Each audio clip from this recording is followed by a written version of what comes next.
Hey guys, and welcome back to another video. If you're new here today, my name is Serene. I am the owner of Serene Aromas, and today I'm going to be answering some of the most common questions that I get about candle making in general. This is going to be super helpful for anybody who's new to candle making and has a ton of questions about literally everything. Chances are, if you have a question, the answer will be in this video. Now, let's get right to it. First off is, what type of wax do I use? There's not really a direct answer that I can give you about the type of wax you should use.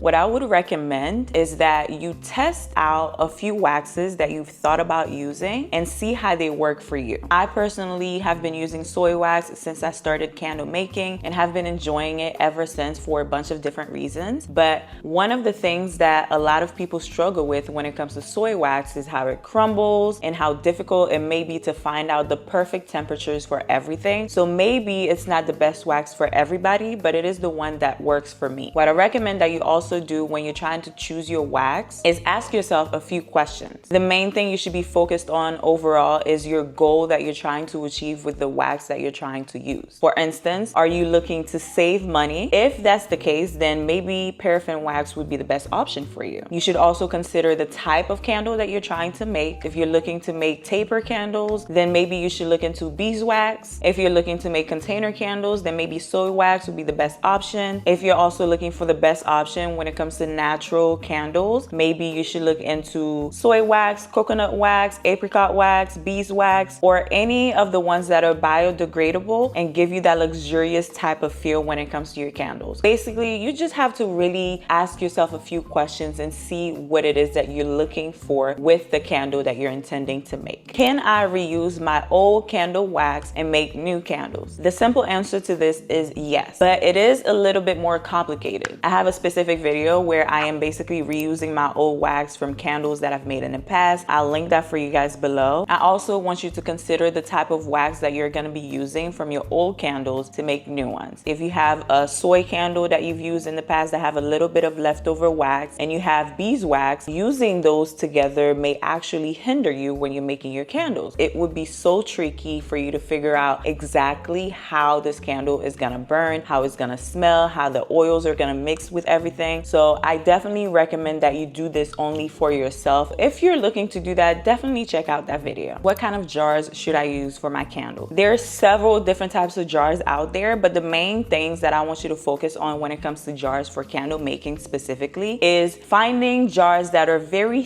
thick materials, straight edges with a wide opening. I have a specific video that touches on candle jars and what to look for, what to avoid, and what exactly makes a good candle jar. So if you want to check that out and learn more in-depth information, definitely check out that video. Why is my candle tunneling or burning unevenly? This can be due to a number of reasons, but the main cause will probably be because your candle wick is too small for the jar that you're using.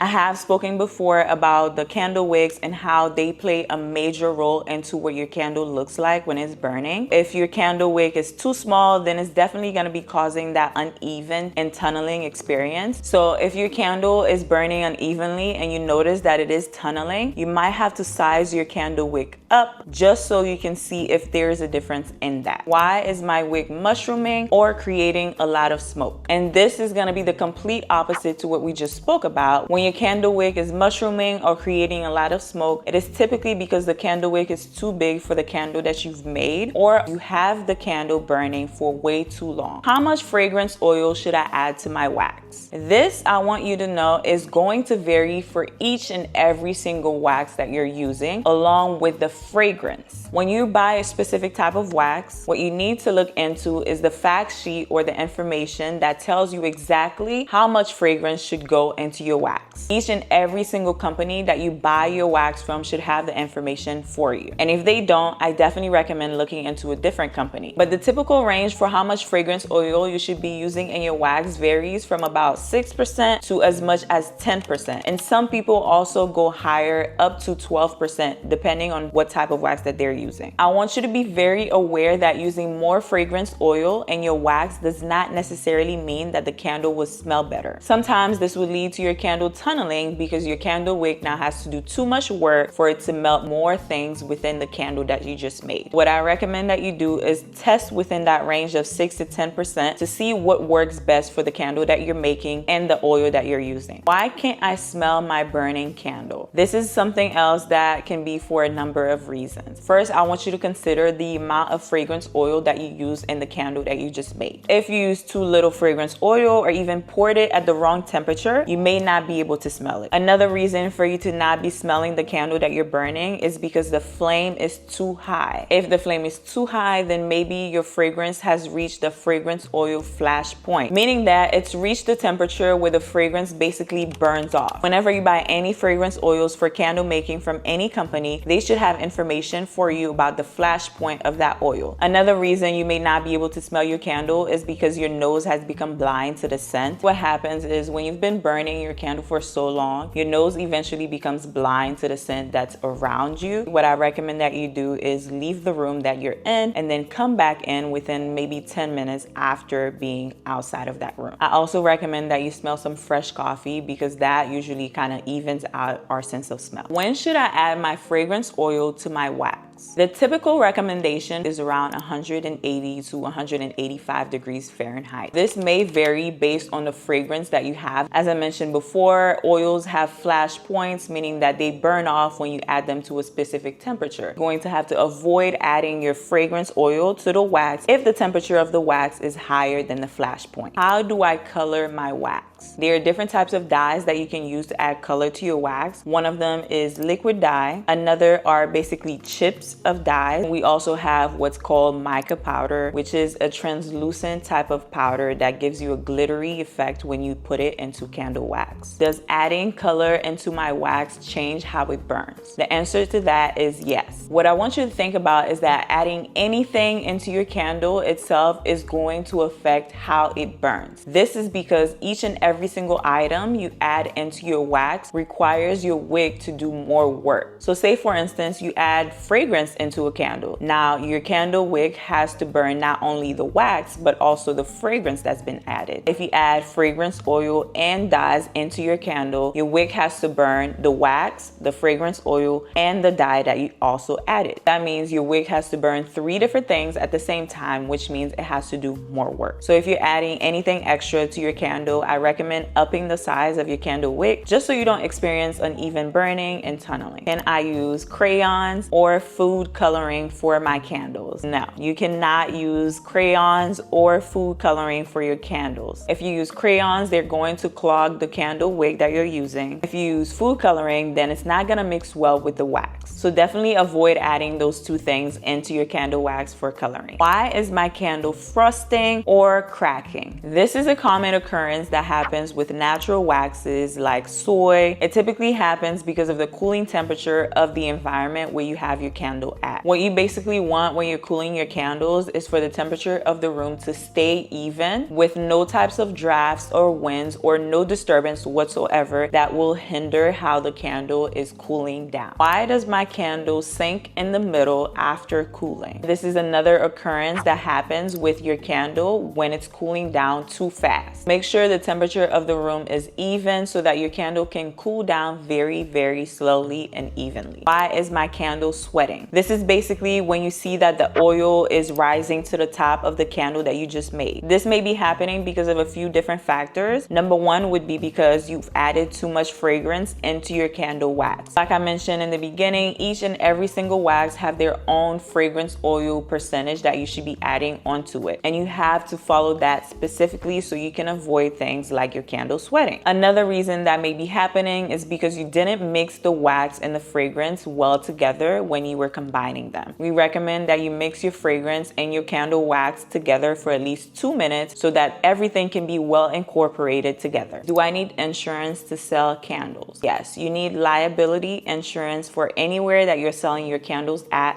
physically. This may vary based on the location of where you're selling your candle at, but typically the company will tell you exactly what you need and your liability insurance. What should I include on my candle labels? The specific requirements for your candle labels are for your company's name to be present, the name of the candle, along with the weight of the candle without the candle jar itself. If you want, you can add information about the type of wax that's being used, the burn time, or anything else that you think would attract your customers. How do I price my candles for sale? This is a loaded question, and for that reason, I made a video specifically about how to price your candles for sale, so make sure to check out that video for you, linked below. What supplies do I need to start my candle making journey? This is gonna vary based on what exactly you're looking to make your candles for. If you're making candles to sell for your business, then you're gonna require a little bit more equipment than a typical person that's making them just as a hobby. But I do also have a video on that explains exactly what you would need to start your candle making process, so I will make sure that I link that video for you as well. Can I make candles without a thermometer or a scale? The simple answer to that is yes, but because candle making requires so much precision with everything that you're making, like the temperature of the wax being melted at, the temperature that you add your fragrance oils to, the temperature that you pour your candle wax at, I would definitely recommend that you invest into a thermometer. I would also recommend that you get a scale just so that you can weigh everything out and have the perfect measurements that you need. The last question is, how long do I cure my candles for after they've cooled down? I specifically cure my candles for at least 2 weeks before I sell them. This is going to allow my soy wax and my fragrance to combine perfectly so that when the candle is burning, the scent can actually be smelled. But this may vary for other waxes. What I recommend is for you to do some research just to see what exactly the requirements are for the specific wax that you're using. With that said, those are the most common questions that I've received about candle making over the years. But if I didn't answer a question that you may have, make sure to drop that in the comments below, and if there are enough questions, maybe I'll make another video just like this answering your own questions. If this video was helpful, make sure to like and subscribe and stay tuned for more candle making content. Until next time, bye.